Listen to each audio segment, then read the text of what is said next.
We have Todd LaRosa with us today. Todd, you are the owner of Mortuary Manor Correct. and the Anatomy of Museum of Death, or is it the Museum of Anatomy and Death? I can It's never.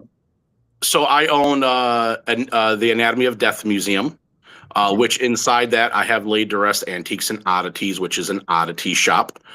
And my latest adventure is Mortuary Manor, 128-year-old Victorian funeral home that I just bought here in Toledo, Ohio.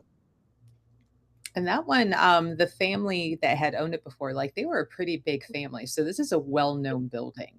Oh yeah, this is one of the first actual funeral homes in Ohio that was actually a funeral home because back in the day, most funeral directors would come to your house to do the funerals. The Urbanskis opened this up in 1897. They were Polish immigrants, and they came up with the business idea of we will host your funeral at our home, and which came to as a funeral home.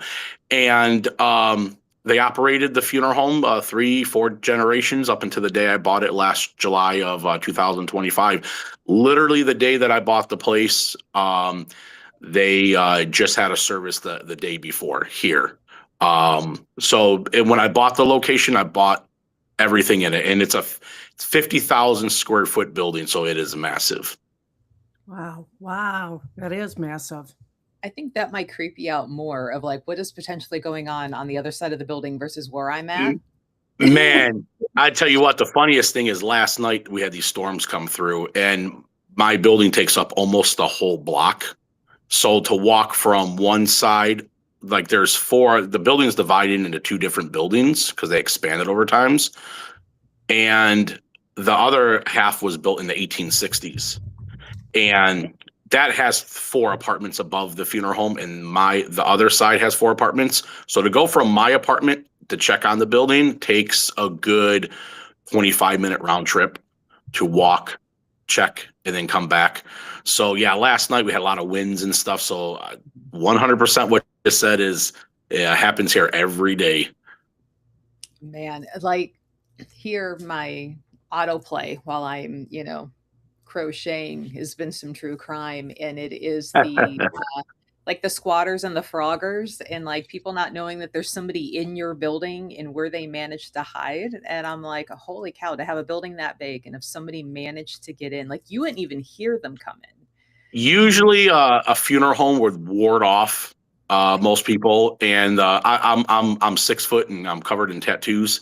So usually the people in the neighborhood know not to break in. But the cool thing is, we have 3 German shepherds on the property Oh, nice. that patrol the whole building. So they put in their work and they do a pretty good job. But 100%, I understand. There's times that I go, did I just hear something on the other side, or so. You come up with you must have owned a large property at one time. Um, yes and no. I mean, large compared to like a regular house. I technically still own it out in the Oberlin area, Oh, built in nice. the 1850s, and it's 2,100 square feet. That's still big. And rumor has it that it had once been a funeral home, but half the town says it was that house. The other half are like, no, it's that one. And I'm Oh, like, okay. but the den has like this curved area of windows, and I'm like, that's where Mhm. you would put the casket, and open it. Yeah, Uh, yeah, correct. Yep. but unfortunately, I think it was like in the 70s, a tornado had came through. In Oberlin, the neighboring town took out the like record hall or whatever. So there's no good Uh, old documentation anymore. But yeah, so this place is just so big. It's really cool because we can host events, of course, like your event coming up. We have 4 huge funeral chapels here. We have Oh, wow. multiple morgues on the property. We have a 27-person dead body cooler here. So it's just this was like the pinnacle of funeral homes. This is one of the most prestigious funeral homes, if not Lucas County, but in all of Ohio. Being up in Michigan, I've never come across a funeral home this big. Yeah. So, Todd, you Love live it. mainly in Michigan, but the Mortuary Manor is in Toledo, Ohio. Yep, correct. Uh, Here's an outside picture, but No. I'm assuming it also goes back as Yeah, well. so the building, what you see now, it goes back two of those. So the front of the building is, if you add two of the buildings of the front, that's how far back it goes. Is it a nice, even like rectangle square, or is it kind of like an L shape? Or It's more of an L. That is the lower part of the L. The front would be, if you wanted to look at it as an L. The rest of the building is longer. So that would be the base of the L that would go to the right. So yeah, it's an L-shaped building. It's about an hour and 20 minutes from my other location in Mount Clemens. And if you look above the garage all the way to the left, that is my apartment. And the cool thing about it is right across the street, we're trying to purchase the old St. Hedwig's Church. And my window, when I wake up in the morning, my view is the huge Catholic church right out my window. So, but yeah, it's a little bit of a commute. But I've managed it with these gas prices. yeah, those are no joke right now. Now, being that building is so big and it is an older building, have you had any paranormal? Yeah, so how I explain it to people is I'm not a disbeliever. I do believe that there is a realm and an other side. I just, for some reason, I'm not quite in tuned to it. So I'll give you a quick little story. About 8 years ago, I had a girlfriend who was real big into like the metaphysical and stuff like that. And we went to a convention, Chicago, Illinois. It was like a rock show, and they did readings and stuff like that. And when you go into the building, they give you a raffle ticket, and they raffle off readings and stones. Well, they called my number, and I was offered a free reading. And I walked up to the lady, and this lady did not know who I was, where I was from. They just picked some random vendor to pay to do a reading for me. As soon as I sat in the table, now remember, at the Anatomy of Death Museum, I own over 100 real human skulls, medical skulls, skeletons, bones. I have lots of stuff from retired medical facilities and also museums. So I am the caretaker of a lot of retired medical specimens used by doctors and stuff. And, I honor them and take really good care of them. And when I sat at the table, the lady didn't know none of this. She literally looked at me and refused to do a reading because she said, I have an army of dead people following me around.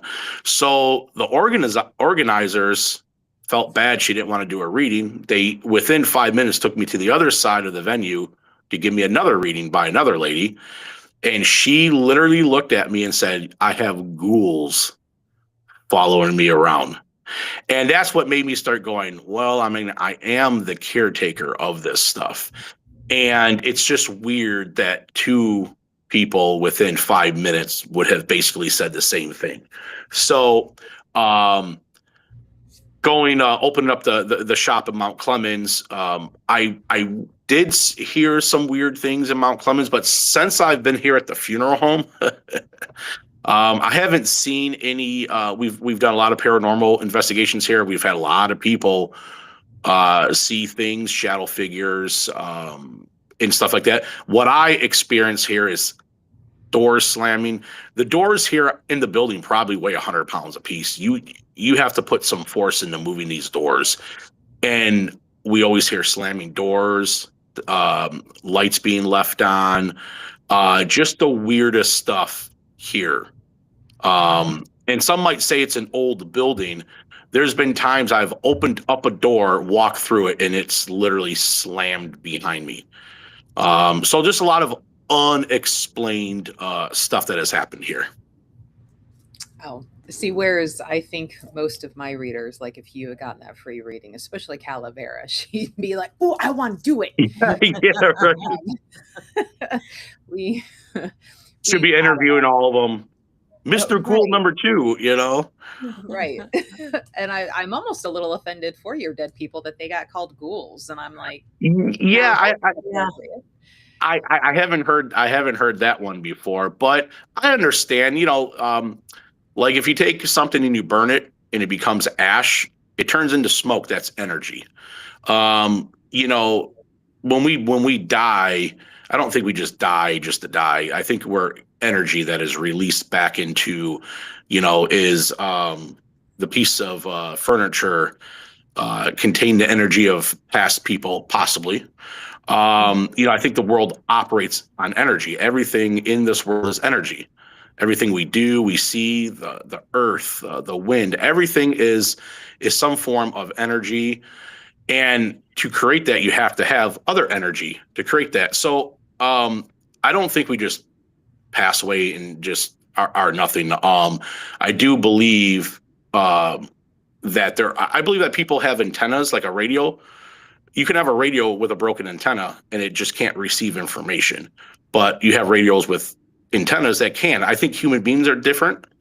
Some of us can receive and see stuff, and some of us just can't. Just because you can't see something, like I can't see gravity, but I know it's here. Um, so just because you don't see something doesn't mean it doesn't exist. Some people are like, oh, I'm not going to believe that something exists until I see it. You know what I'm saying? Well, there's a lot of things that exist that you can't see. You know.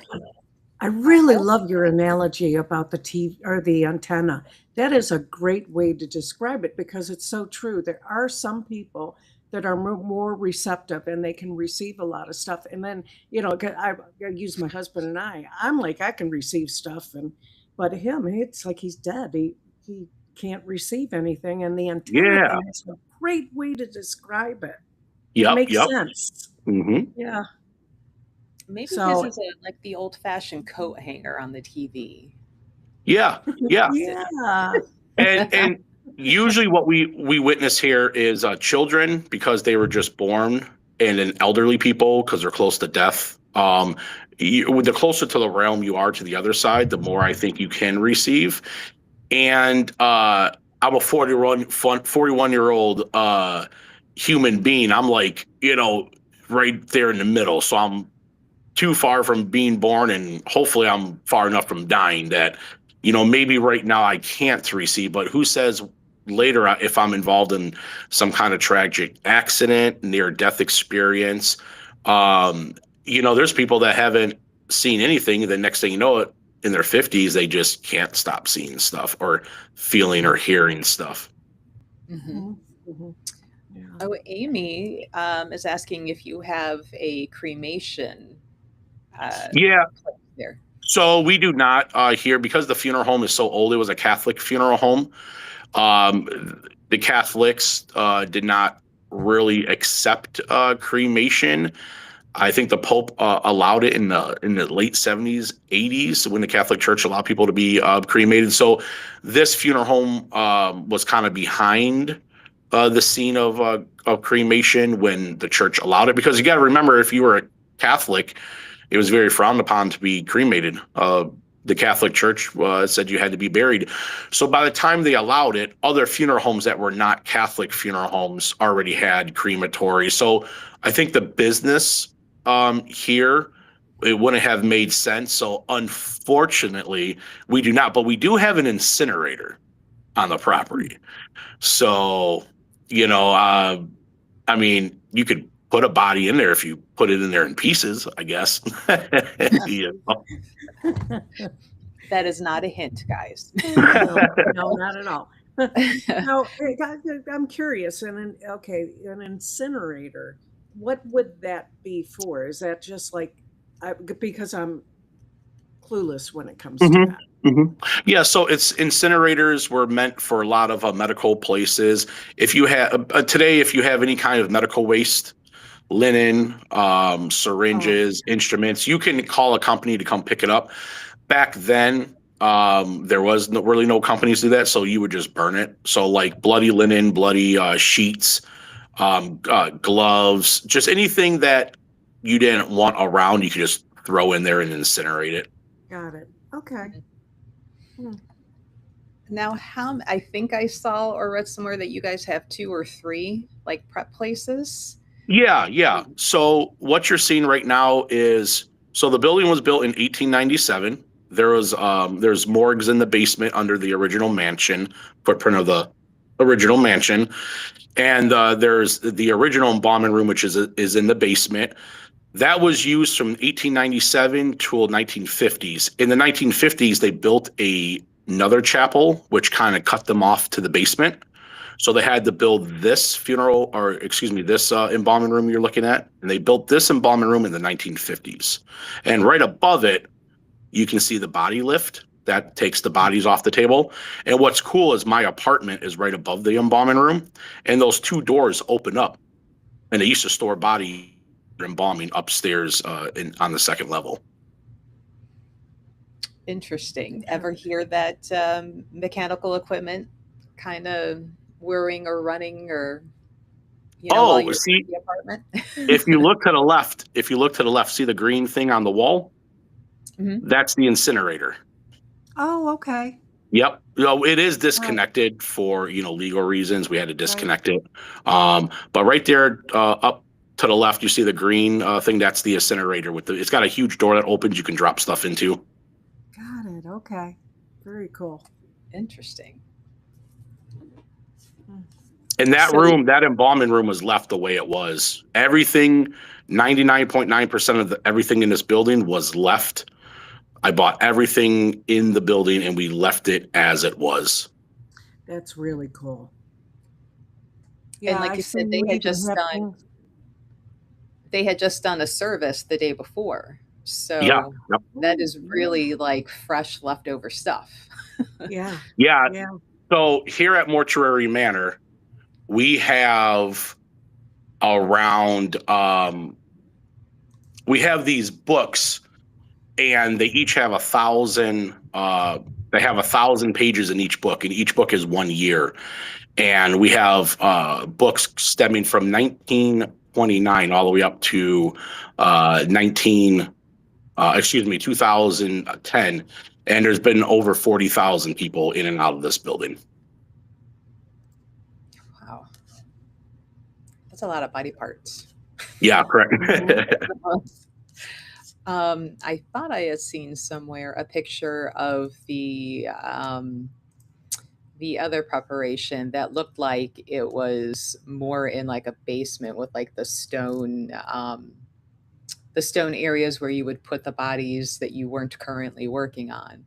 Yep, yep. Um, That was the original embalming room. I was gonna say, where is it? Um, because I'm like, oh, if and when I do game, like I've been playing Graveyard Keeper, and Oh, I'm like, nice. that looks kind of similar. Let's see. But guys, if you have questions for Todd about Mortuary Manor or even the Museum of Death, which we do have more pictures of both places that we will start showing here. Um, is this one it? That's the dead body cooler. Okay. So Now this that's is off of the garage, right? yeah, that's part of the garage. That's the dead body cooler. So we actually turned that into a lounge. So now we have carpet in there, and we have couches, and people can go in there and hang out and watch a movie and relax. I want to come out there. I'm going to come out there. This is really cool. I like all of this. Yeah. Um, Melanie, they do tours. They do allow private ghost hunts. Um, I know there is a local ghost group coming up there, I believe around the 25th, 26th, because my mom is in that group. And she's like, guess where I'm going? And I'm like, well, have fun.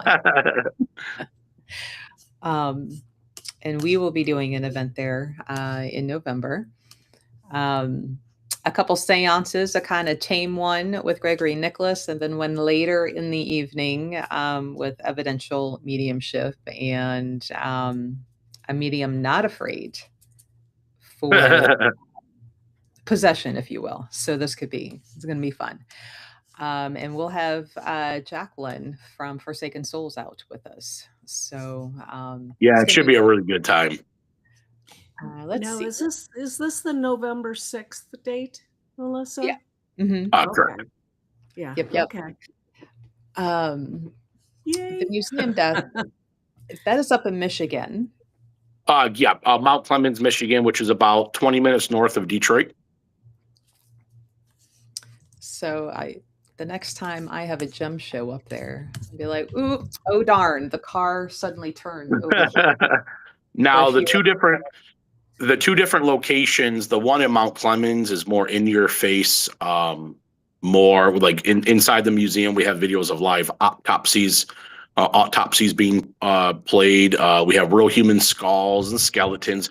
We do have 3 Victorian full-size horse-drawn hearses on display there. The museum in Toledo, Mortuary Manor, is a little different out of respect for the business and the history of the building and stuff. We've kept the original footprint of the building. I have no, when it comes to owning real human medical skulls, I believe owning them is my way of continuing to honor them, people who have donated themselves to science, instead of being thrown away or buried. When these medical places go out of business, these things come to me and I respect them, and I put them on display with their story, and they're still fulfilling their wishes to be donated to science and to be learned on. Even though I do believe in all that, here at Mortuary Manor, we just specifically kept it as a Victorian building. So we do not have any of the skulls or skeletons or anything like that here. It's mainly just specifically all funeral home stuff that belong to the building. And it's basically a building tour. When someone comes here, you get to, we're open on Saturdays and Sundays, Saturday from noon till 7, Sunday noon to 5. And when you come here, we do tour the building with you, and you can go in all the morgues, embalming rooms, funeral chapels, and we have a little mini funeral museum here with all the stuff we found here as well. Nice. It's a beautiful thing, everything that you're doing, like the fact that you are respectful with the skeletons and, all of that, and continuing what they wanted done. I think Thank that's you. just a beautiful thing. And it's a no wonder you have an army of souls that are following you and protecting you, because you're taking care of them.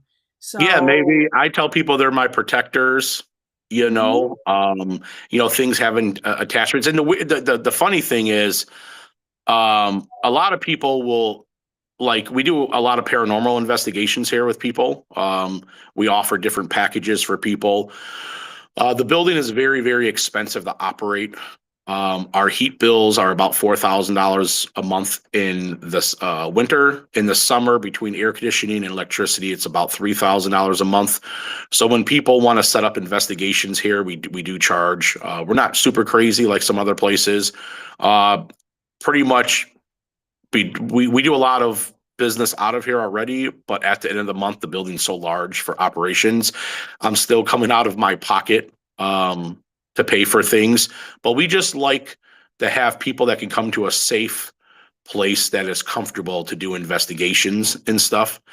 And here at the funeral home, we open it up. A lot of people will say, well, why would people do investigations at a funeral home when people are already dead when they come there? Well, what people don't understand is above the funeral home, there is 7 huge apartments that have had families that have lived here for over 128 years. And we've had multiple suicides here on the property. We've had multiple funeral directors pass away, children of the funeral directors pass away. We had a nun that lived here for 40 years that passed away in the 90s. So there's been a lot of deaths on the property over the years. So a lot of people get activity through that as well. Yeah, it sounds like you have like the perfect location for the paranormal activity. I mean, like you said, there's a whole lot of deaths and stuff that have occurred. But one of the things that I think people misunderstand too, when people die, their energy is not completely gone at that moment. Exactly. That Yep. energy is still hanging on. So if you're going to the funeral home, that energy is there. Yes. So People pass away, and they're still warm, that within this local community, someone can pass away on the next block, and the funeral home picks them up, and they're still warm by the time they get to the funeral home. Mhm. And the reason I love this place is because of just the history of it, to the what it meant to the community and what funeral homes do. The funerals are not for the deceased; they're actually for the living, which people don't realize. It's a way for us to mourn, for us to grieve, and just be able to preserve this building and keep it, the history alive, and it not being turned into a car wash or gas station is my main goal. That I appreciate that about you. Thank you. Thank you. Mhm. Melissa, you're muted. My son came in with food, and I'm like, "Oh, mute." So Melanie, is wondering if anybody's caught anything on any of their investigations, like in photos or in videos that they've been able to show you guys. Yeah, we've caught reflections of unexplained images of random people, in like, reflections inside the funeral home, orbs, a lot of people being touched, grabbed. Um, a lot. We've had people, not a lot. We've only had two people scratched. Um, but we've a lot of shadow figures, and then noises, and they get a lot of stuff through the spirit boxes as well. So there's the building's so large here, at Mortuary Manor, that it has 9 different addresses, and several of those addresses are apartments, and we have all the articles throughout the last 120 years of all the deaths on the property, old newspaper articles. So on the other side of the building, we've had 3 people that committed suicide in the address, which would be 2915 LaGrange. In 1917, in 1 month, 2 women, 1 man committed suicide, 2 by drinking poison, 1 by hanging. We've had the nun pass away in the 1990s. In the 1970s, we had a funeral director, the original funeral director, pass away here. His son passed away in the 1920s, his name was Stanley. He was 7 years old.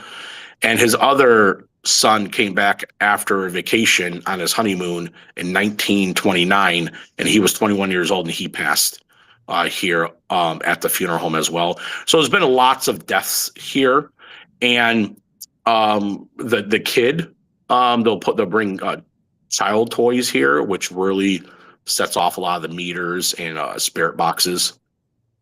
Mhm. Hmm. Now, if somebody wants to schedule an investigation, Mhm. how Yep. do they go about that? So we have 2 packages here. We have one we call the Ghostly package. It's $350. You get to tour the whole museum from 9 p.m. to 2 o'clock in the morning, 2 a.m. And the building has, multiple bathrooms, electricity, Wi-Fi. It's comfortable. It's not like going to an abandoned building and you have to poop in a bucket. You know what I'm saying? We actually have bathrooms. It's very comfortable, and you can bring up to 6 people for that package. The second package we have, called the Thriller package. You get to come in from 9 p.m. to 7 a.m. in the morning, and you get up to 10 people, and you get the full room of the funeral home. And we do have a break room here, with a refrigerator, microwave, and we do have a horror themed apartment that we do rent out to people here. It has 2 bedrooms. It's got caskets and coffins in it, and embalming machines. And some people will rent the apartment for their overnight stays and stuff. But to get a hold of us, you can go to Mortuary Manor. You can go on Google, contact the number right there. It goes right to our cell phones and stuff. Okay, very good. Yeah, and that price you mentioned is actually a very good, fair price. And very reasonable. Yeah, And I was yeah. going to say, Oh, go ahead. I'm sorry. Go ahead. Yeah, what we do is, they came up with those prices. We just took what the bills cost us through the month, and we just divide that by 2 days per month, Fridays and Saturdays. And on those prices, usually we're usually pretty booked, so we come close to meeting our goals of paying the bills here with those 2 days. So that's how we came up with the prices. But it's a full place. A lot of people will go to places, and it's an abandoned building it's unsafe, cold, hot, no bathrooms. And when people come here, they just love the fact that if they want to just lay down on a couch for 20 minutes because they're sleepy, they can, you know. Yeah, I really like what you've done, especially with the investigations and everything. And something that people do not realize is the cost to operate a place like this. Not only just operate, but you also Mhm. have to take care of it. You have to do the upkeeps, you have to do it restoration. And when you're looking at a location like this, it can be very, very expensive. Yeah. So, people just don't seem to understand that sometimes. But Yeah, your prices are very reasonable. yeah, we do have people that when they realize that we charge, sometimes they're a little disappointed. We do pro bonos for people. We do allow certain groups in here, but the problem is it's about between the bills and just regular maintenance of the place. It's about minimum of $8,000 a month on a low end to run the Right. place. So we usually, through what we do here, we kind of almost get there. So I bought the building. I bought it with cash. I do not have a mortgage or loan or anything on the building. The building was close to $1 million of purchasing it. And I probably won't see a profit here between the bills and the facility for 20, 30 years. But I get to live here for free if you kind of think about it. So it works out. I have fun here. Fun people like you guys get to experience the place. And it's not always about making money as long as I don't lose money. You know, if I break even Exactly. and I can live here for free, that works out, you know. Mhm. Uh, Exactly. Now, I have you a question. I'm sorry about the investigations again. Mhm. Well, yeah, you live there. So you're on property for the investigators should they have any questions or anything Oh, like yeah. that? Yep. Okay. But Yep. no other staff, just you, right? Well, Corey, so Corey, my business operations manager, his house burned down about 3 years ago. So, again, there's this location has so many apartments here. I just let him live in one of the apartments for free. And he, between me and him, we run the property. Yeah, anyone who comes here, if they don't know how to turn a light on, you can call us at 2, 3 in the morning. Hey, uh, how do you do this or do that? We're pretty cool with everybody. It's real fun. It's a lot of fun. So everybody, just for the record, it sounds like you can go in there for a very reasonable price, rent this place to go ahead and investigate, but you're not going to be interrupted. But you also have help there should you need it, which is the ideal location for a paranormal investigation. So if you haven't heard of this place, I suggest you strongly that you look it up and you go book it because I'm Mhm. gonna do it. I'm gonna Yeah, be thank calling you. you. I'm gonna be doing it. So Now, Yeah, the do place is it's so big. Our apartments are on the other side of the place. So, and this place is so well built, I can jump up and down. You won't hear me. now do you yourself host the tours, or is that more of Corey? So what we do is when the people arrive, depends on. I'm the face of the business. I'm pretty popular on. I have a lot of followers on TikTok. And so when people come here, if they specifically ask for me, I will give them when the group comes at about 8:30, 9 o'clock, we do about a 20-minute building tour with the group. I take them to each room, give them a little history, a little background on each room. And then after about 20, 30 minutes, I allow them to just wander around the place. And so it just depends on, it's either me or Corey giving the tours. mhm, Now, very do good. you guys offer funeral services? Or if so, I'm also thinking like I would know people who would love to get married in a mortuary manor. So, Yeah, like, Oh do you my offer that? gosh. So we do not offer like funerals. Like you legally, someone can come here and be displayed on the property for a funeral. Just because we're not a licensed funeral home anymore, you can't have any embalmings or anything on the property. But when it comes to events, we have a huge garage that has the dead body cooler in it. That massive garage is equipped with a speaker wall. We have DJ speakers, DJ lights, fog machines. So we do weddings, divorce parties, birthday parties. We had a 2-year-old kid had their birthday party here. Parents threw it here. We've had multiple weddings, a couple divorce parties, and multiple events done here for like Halloween and just parties. Oh my gosh, that's so fun. Oh, I love I the think whole party. I think August 1st we have an event here. It's we have like 10 authors showing up. They're like kind of in the horror realm, and they're going to be here. We're going to have oddity vendors set up. So it should be a pretty good time August 1st as well.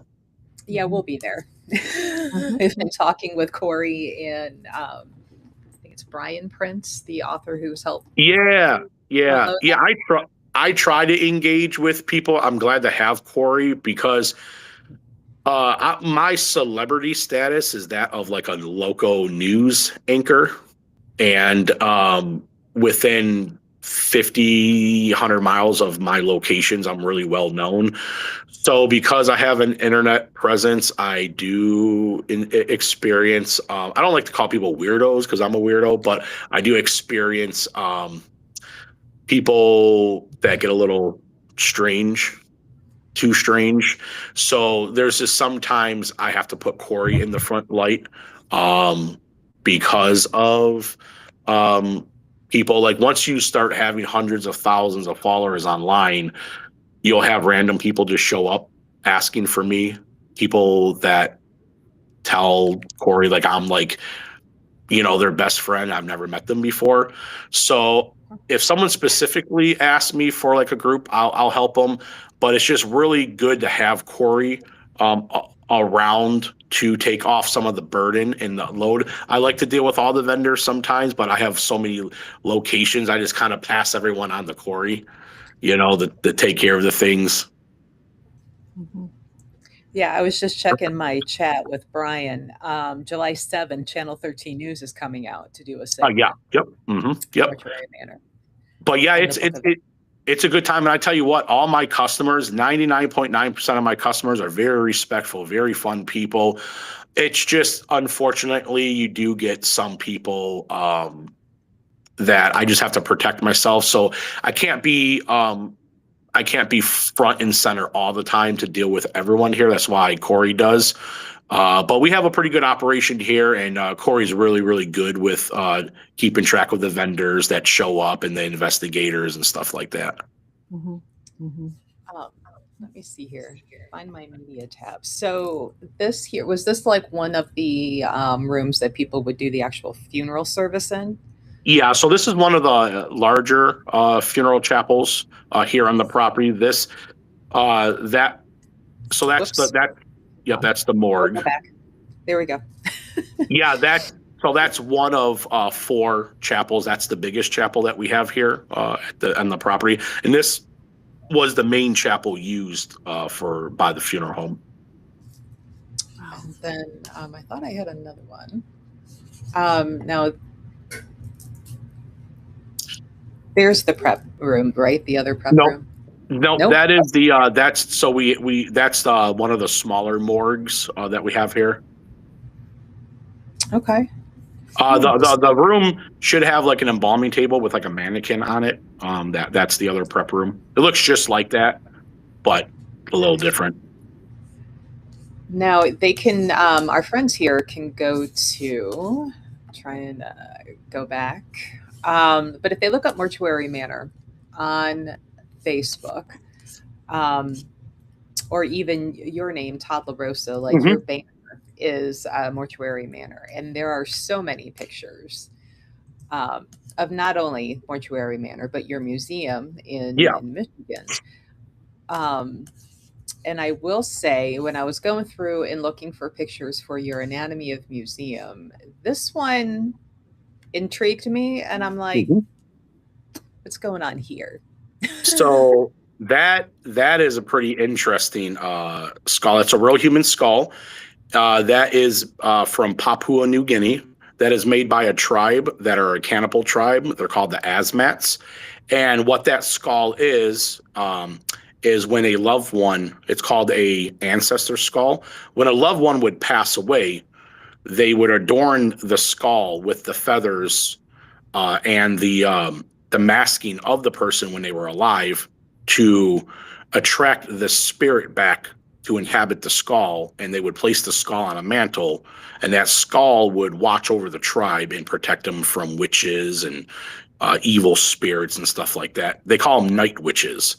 So that is a tribal skull from Papua New Guinea. Interesting. Mhm. Because I'm like, this That is. almost looks like Pirates of the Caribbean meets Yeah. something else, Yeah. you know? Yep. So I'm not sure how other people feel it. Like I was intrigued, not scared. If anything, you know, I'd be like, that one would be cool to have like in the house facing the door, you know. So the funny thing is, my collection started in my house, and in my bedroom, I had over 50 human skulls lining the walls on shelves. So when you're a guy trying to date, you have to explain even like now, if I go to date, I have to explain, well, I do live in a mansion, but it's a funeral home, you know? So, some people will be like, oh, I'm into Halloween and horror movies. And I'll look at them. I'm like, me and you are not the same person, you know? So dealing with what I deal with, it's very cool because I can share it with the world. But it's definitely very taboo still, you know? Mhm. Yeah. Yeah, so those are interesting. Those are from Papua New Guinea as well, but those are real human skulls. And again, the same theory, the Sepik people, a different tribe in Papua, but now this tribe was not a cannibal tribe. This tribe, when the person would die, they would take clay from the Sepik River and they would shape it into making it look like the person who is deceased. So that again, the soul would recognize itself and inhabit the skull. And it's got real hair and shells and everything in it. Interesting. Yeah, that is. I'm noticing a theme of the ones that I like, apparently. Papua New Guinea. Those are the most expensive ones, so you have good taste. And I had to this one, pretty interesting. And I'm like, what skeleton? The skeleton? Oh, yep. So that is what they call an Oddfellows skeleton. There's a fraternity of a group called the Oddfellows, and they were kind of like the Freemasons. And what they would do is they would have a real human skull or a skeleton on display, and they would use it for their little rituals, ceremonies that they would do. So that came from a shut down Oddfellow Lodge. Interesting. Wow. See, I don't know. Cultish. Yeah. And yeah. Well, you know what it is? I had someone explain it to me very well. He was a scholar. So for thousands and thousands of years, men, when they evolved, if you're in a group with more men than less men, you're more protected. And because we've been civilized for a couple hundred years, 400 or 500 years, something like that, men still have this urge to belong, to have other men around them as like a tribe. So he explained a lot of, like, even men today, you have a lot of men that have to belong to bowling clubs and dart leagues and clubs, and the Freemasons was just another outlet for men to just get together and just do men things. You know what I'm saying? Mm-hmm. So the cool thing about the Oddfellows is the Freemasons did not allow women until the 1950s or 60s. And to this day, you can't be a woman and still join you have to join like a separate thing from them. But the Oddfellows let women join their ranks around the turn of the century. The Oddfellows were the first to let non-white men and non-Christians to join. On the other hand, other Masonic places up until the 1970s still didn't allow that stuff. So I love the Odd Fellows because they were very progressive back in the day. Interesting. Mm-hmm. I know a gentleman who is, higher ranking in the local Masonic community. And I'm like, so tell me, no females in here, even though you're telling me it's about, getting more in touch with your feminine side, but you don't allow the female in to help Yeah. you with this. And then what do you do if when you have a member who's however many ranks or levels, but then they decide that they are transgender? Do you throw them out? That's the weird thing. It's like it's like you have to belong to a thing called the Northern or the Eastern Star. That's like a shoot off of the Freemasons if you're a woman.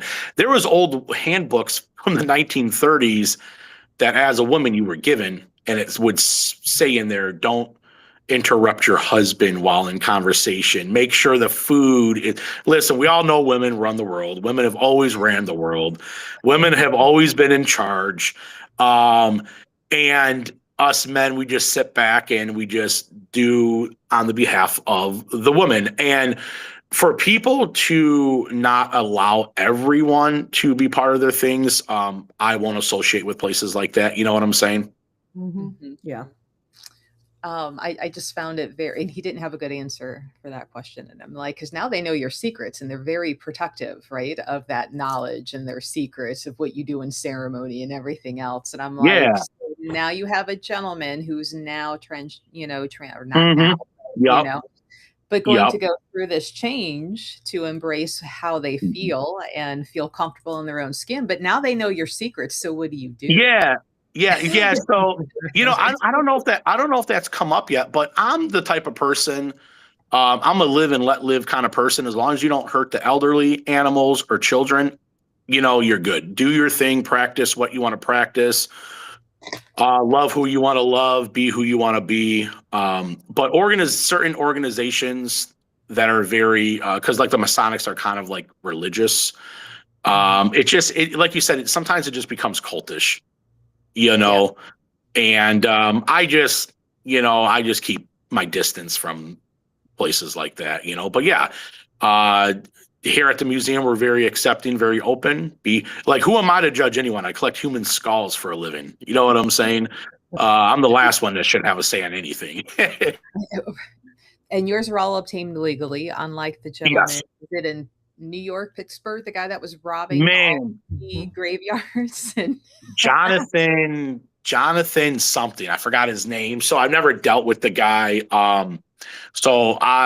A lot of my stuff comes from like retired dentists, doctors. People don't realize in the 1960s, plastic was an expensive technology still.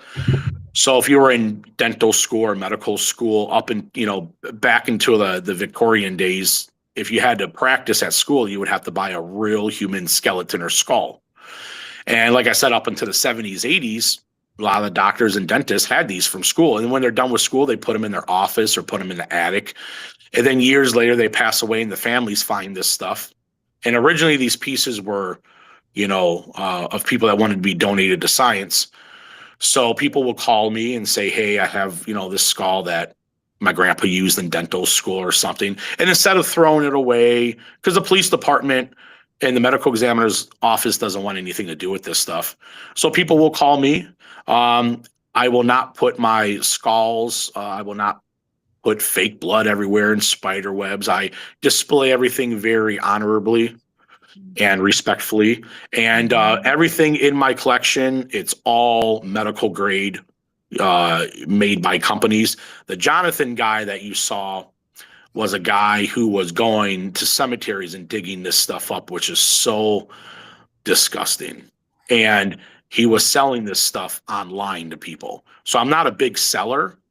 I'm more of a collector, but this guy did it all for money, and it kind of hurt the industry. More of the sellers, because I'm a museum. It didn't really affect me, because anyone who knows me knows I'm above board. But yeah, that Jonathan Gerlich, I think he was. Now you're Pennsylvania, right? No, Ohio. Ohio. Ohio. Okay. So, but you're right there on the border Close, like of Pittsburgh's close about an hour, Pittsburgh. hour and a half, 2 Okay. hours. So, yeah, not You horrible. know, the problem with because I think you guys are Cleveland. I didn't know how far Cleveland was from Pennsylvania. The problem with Pennsylvania is it's a very old state with a lot of old cemeteries that are just neglected. So no one really monitors these cemeteries anymore. And people like that Jonathan guy goes in and does what he does, and no one discovers it for a year, you know? Yeah, I don't know if the video was still up, but of course Calavera, she's like, look at this video, and it was like the FBI going into like a Yeah. storage and It's like pendants still on and things, and I'm like, why? And I'm you know, like, you did not buy anything. She goes, no. And I'm like, I am not going to see you on a Netflix documentary, right? Like, yeah, it's when I saw that, because I love the funeral home industry and the history of funeral homes and cemeteries and the customs. I was so disgusted on someone that should be laid the rest peacefully, and then dug up by some guy just so he can make a couple $100 off their skull. You know, unfortunately, that guy is probably going to serve his time and probably come out of prison in 15, 20 years and then be some kind of cult celebrity person that people like serial killers that did a lot of bad. You have a lot of people that, idolize them. And the unfortunate thing is he's probably going to make a living off this later on in life, and it's a sad story. I think there should be a court order attributed to him that a percentage of whatever he makes going forward, especially if it's off this cult celebrity, like has to go to some sort of nonprofit for the upkeep of every cemetery that he broke into. I think they can do that while he's incarcerated. I think there's laws where the government, local, state, or federal can impose laws on any profits being made. And usually that's people who are incarcerated for life. But I think while you're incarcerated, they can stop you from making profits. But once you served your time and you're just a free person, I don't think they have any legality things. But yeah, I do believe that. I believe that guy should be, in prison for the rest of his life for what he did. That's just my opinion. Totally disrespectful, disgusting. These people he dug up were our forefathers. These were our ancestors, our grandmothers, our mothers, that built what we have today. And he just threw them inside of a storage locker like they were garbage, and I think, and I think, I think he should be treated like garbage. You know what I'm saying? So, my opinion. I agree with your opinion. Yeah. And if I remember correctly, wasn't it like an ex-girlfriend who he pissed off that finally was like, I've had enough of you, called the cops, and she's like, go look in the basement, and that like started. Yup. And it's I didn't think it was, I thought at first, okay, they're blowing this out of proportion. Maybe the guy was just a skull collector. Nope. They follow him into the cemetery one night, and this guy had ladders and pulley systems, and he was going down 4 stories into the ground, pulling coffins and caskets out with bodies in them. And it is just like, even someone like me, I'm weird. Like when it comes to what I collect, and, I go to cemeteries every day, and, I drive a hearse every day as a car. I'm pretty weird, but this guy, I think it was something mentally wrong with him. To do that, there's got to be something mentally wrong for you to crawl into a hole and dig out a corpse from a coffin, So I wonder, where's the ancestor army of dead from everybody that he took up? Like, I would be haunted out of you. Well, you between me, down some stairs. between me and you, I think when you get sentenced to prison, so sometimes we don't have justice through our prison systems for like rapists and pedophiles and molesters and people that hurt animals and the elderly. But sometimes the justice system doesn't give us what we have. But when someone like him gets put into the prison population, the prisoners themselves usually enact justice onto that person. So I don't think he's going to have a good prison experience in general population. So No, I'm sure they're gonna have to put him in isolation kind of quick after yeah, and they. then the cemeteries he raided are cemeteries that these prisoners in Pennsylvania had loved ones at, probably. Right. You know, Mhm. so So random off topic of the dead stealer. Your 12-footer, does he have a name? we just call him Mr. Bones. I got him actually before anyone knew it existed. Mhm. So 7 years ago, 6 years ago, when they first came out, Mhm. I actually had him before it was popular. So people would walk in and go, "What the heck is that?" You know. Mhm. So yeah, it was and that's how tall our ceilings are. We barely got them in there. I had gotten one and I was going to put him up in the store, and like his pelvis and part was like already at my ceiling, and I'm like, Oh my, that that's not going to stinks. work. And then I'm like, do I put That's the top half, take down a drop ceiling square, make it look like he's coming down? And I'm like, no. So yeah. I lost him in a really bad windstorm years ago. Oh man, dude, Um, I remember one time walking out of my house finding a head of one of these just in my front yard, and it came from 2 blocks down, and it just blew. And that's the problem with a lot of these things is people want to leave them up all year round, which is cool, but they don't last. They just deteriorate really quick, you know. I was surprised at how cheaply made, if you will, they kind Yeah. of are. Like I expected a lot more heaviness and weight to it. And I'm like, oh, good Lord.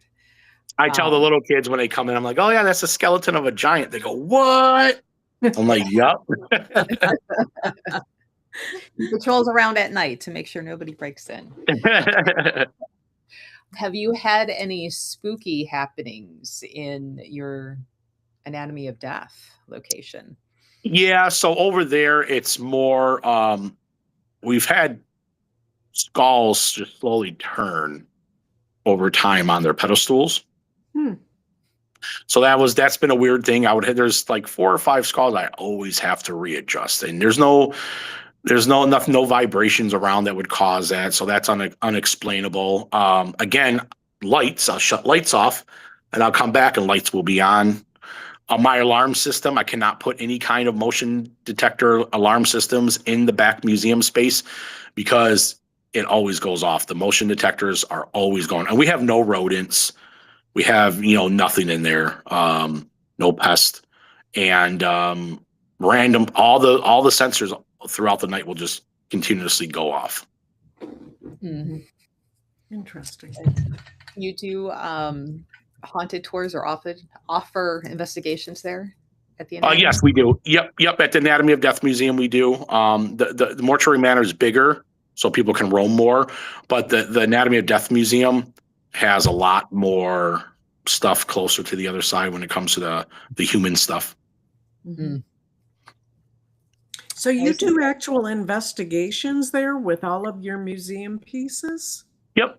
People are, if you trust people, the human species is actually very trustable, truthful. We've held 30 investigations, 40 investigations throughout the years in the Anatomy of Death Museum, and knock on wood, I haven't had one problem. Everyone's been really super respectful. Um, and yeah, you can literally amongst the collection have an investigation. So it's a different Wow. kind of investigation than here at Mortuary Manor. Mm-hmm. Well, that's good to hear that people are respectful like that because my first thought was, that people would be touching the stuff and stuff like that. But wow, that's good to hear that they're very respectful to your museum pieces. Yeah, my museums are open air, meaning a lot of the stuff is out in the open. Very rarely did I ever have a problem with Right. anything. I, give people, we have lots of cameras, but people are very trustworthy if you know, trust them. Mm-hmm. Mm-hmm. all right, guys. Last call for questions for Todd about either of his locations. Um, on a phone call, Todd, you and I talked, and that Hell, Michigan is for sale. Hmm. And I am still mad that I am waking up and don't have 625,000 just randomly in the bank account because I want to marry and bury people in hell. Yeah, it's so I there okay. So there's a couple things about the Post. It every couple of years for the last 15 years, the place comes up for sale and no one ever buys it. Mhm. So it's either when someone goes to buy it, there's something that's just not right financially, or the property lines, or something. This is just my opinion. There's something that's just not right to where it makes someone not want to buy it, or the people don't want to really sell it. They just want the publicity, Mhm. and they just make it to where it's just too expensive for someone to buy it. But I mean, literally every 3 years it comes up for sale, and it brings a bunch of publicity to the place, and it never sells. Mhm. And if you think about $600,000 isn't a lot of money. I mean, that's a upper middle class home right there for a full business and a property with multiple structures. So there's something, I guarantee you, if someone dug into it, there's Mhm. something that just does not vibe, because 600,000 doesn't seem like a lot of money for something that's that popular. You know what I'm saying? Yeah. Yeah. So it's either they really don't want to sell it, or they just, oh, I want to sell it, but you make it so hard for people to buy it that no one wants to buy it. But now they Mhm. have all the free publicity, because if you look back since 2014, the place comes up for sale every 2 to 3 years Wow, for by the same owner, and no one ever buys it. interesting. So, Because I'm like, how fun would it be to do a seance? oh, And right. Yeah. Yeah. um, but I'm like, get up. I'm like, oh damn, still not a random deposit. Off to my regular job I go. Yeah. Us as business owners, it's, we all do pretty good, but it's just so expensive to run a business these days. Mhm. And what are the property taxes there? I'm paying $20,000 a year on property taxes alone. That comes to, $1,600 a month just Mhm. to own something that I already own, you Yeah. Mhm. know, and that we're not including the natural gas hikes that us business owners. And so to buy Hell, Michigan, the property, what are the taxes? What are, you see 600,000. Oh, cool. But what's the real Yeah. number? It's going to cost to operate that place. I was Hey, maybe, surprised when I was reading up on it. I'm like, it's only 7 acres. Like, I expected a little more acreage and everything have you for been there that. yet? Have you No. been? It's No, not cool. yet. It's like a family. It's like a watered down, creepy experience. If you have a Mhm. family, it's not like in your face kind of experience, but it's fun. It's cool. And I don't even think it's really even called Hell, Michigan. I think it's got a different name or something like that. The Mhm. actual city it's in. It's just the property was deeded as that or something. But it's a cool place, and I hope they exist and stay. And I can afford to buy that right now if I wanted, but it's like, how much stuff can you control? Because as a business owner, you gotta keep track of all your stuff, and Yeah. you spread yourself too thin, Mhm. and Hell, from Mount Clemens is about an hour northwest of my location. Yeah, so even you would have to have not just closing costs, property, all of that. Now you need to hire people there to run it, maintain it, Yeah. keeping up with them and, The funny the funny thing about Michigan is we have a Hell, Michigan, we have a Paradise, Michigan, and a Climax, Michigan. Yeah. So wherever you want to be by the end of the night, you can achieve any one of those. So it's to make up for the crappy cold weather, because that's the other thing. And I'm like, I have been trying to get into Tucson during winter months and get away from the cold and the humidity. And I'm like, hell, Michigan's in the wrong direction. That's more into the weather I want to get away from. Yeah, 100%. And we get hit hard here in Michigan, just like you guys in Cleveland and stuff. Yeah. I'm over it. I'm ready to be an old lady snowbird. I am over it. Well, thanks for joining, Todd. I don't see any more questions, although I did see our friend Chris. She was saying when I was little, my grandma wanted to make me or take me to her Eastern Star meetings. My grandfather was a Freemason, and so were my uncles. My dad thought it was a weird cult and wouldn't let my grandma take me.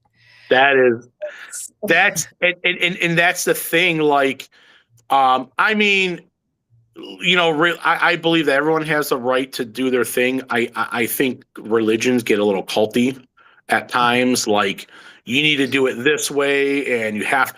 But when you look through the history, you're like, wait a second, but you did it a different way 100 years ago, and then 1,000 years ago it was done a different way. And it's like, who's making these rules up as you go along? And Freemasonry is, I think, a good organization. They do a lot of good. Like here in Toledo and in Mount Clemens, we make hygiene kits for local homeless women. We specifically choose to aim at homeless women because there's not a lot of things for them, because men make up most of the population. So if you go to any shelter, there's like man supplies, but not a lot of stuff for women. So we do kits. And the good thing about the Freemasons, they do a lot of charity work, which is good. But on the other side of it, it's a lot of, secrecy and stuff like that, you know. So that's, that's cool. I'm glad he didn't become a Freemason. Snooper down there in Georgia. I promise one of these days I'll get down there, Melanie. I've only been down to Georgia like once for a military reason. And then I'll see you August 1st. You guys are going to come up. Yeah, August 1st to be a part of the Spooky Book Fest. Sweet. There. So anybody in the area, if you're into horror, oddity, spooky books, items related, that will be going on there at Mortuary Manor. We will have our event with you with the seances. It's some ghost tours and whatnot in November on the 6th. Calavera and I have been planning. I think we were supposed to try and come out this past Sunday, Monday, but old lady, man, kicking my ass here lately where I'm like, I don't want to drive for 2 hours. Dude, I'm 41 years. I'm 41, and man, lately it's just like 7 o'clock comes around. I'm like, looking forward to going to bed. Crazy. Yeah. So, and then it's been so hot. Like, who wants to go outside? It's for the birds, Mm-hmm. Yeah. And again, the gas mileage, I'm just sitting here. I'm like 2 hours in this Dodge Ram. Yeah. Oh, yep. Yep. Mm-hmm. Well, it's coming. It's coming down a little bit here in Ohio, where we're at. It's coming down. But yeah, if you guys don't end up coming down before the party, we'll definitely see you guys then, and then definitely get hold of me on the side. Okay, definitely. Let's see. Come on. As she said, my dad said back then in the 70s, it was really expensive. They sent a lot of money to the organization. So I guess it was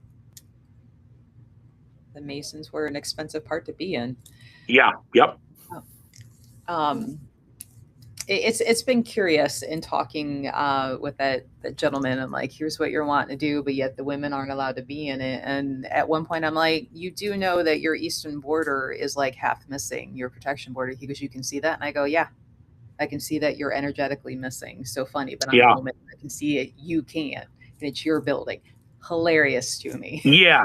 And like, I have a 13-year-old daughter. I have one child.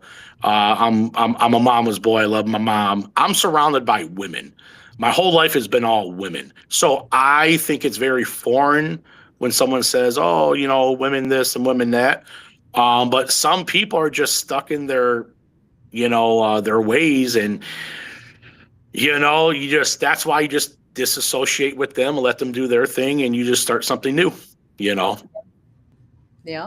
Move on. All right, Melanie calling me. She's like, promise, I will get there. Well, Oh, Uh-oh. Todd just froze up. There he is. Okay. oh, you're breaking up now. Uh-oh. I think that's the universe telling us to get to work because it's after 11. All right, guys, have a good one. Right. You guys Thank have you, a good Todd. one, and I'll see you guys August 1st. Yeah, All right, sounds sounds good. good. All right, Thanks, thanks for Todd. joining. Bye-bye. Thank you, guys.